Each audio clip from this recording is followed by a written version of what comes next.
Hey guys, today we're going to talk about the absolute value functions and their transformations.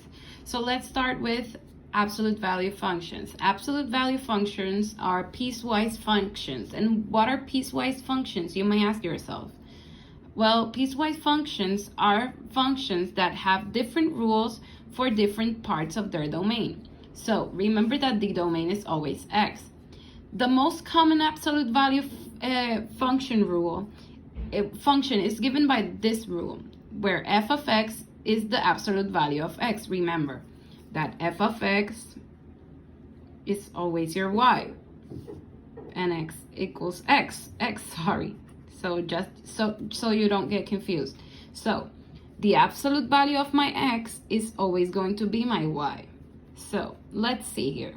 This is going to happen, and x is going to be positive if x is greater than or equal to 0, and it is going to be negative if it is lesser than 0. Remember, any number that is lesser than 0 is always a negative. So every number that is greater than or equal to 0 is going to be a positive.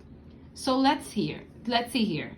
How can I solve this and graph it? Well, to graph this, I know what my value of x is. I want to know the value of f of x, which is the absolute value of x.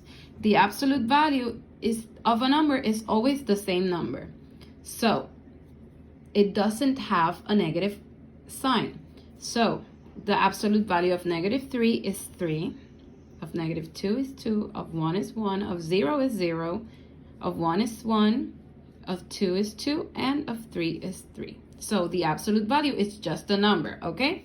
So I'm now going to graph this and see where the vertex is. I am also going to call this function my parent function, okay? So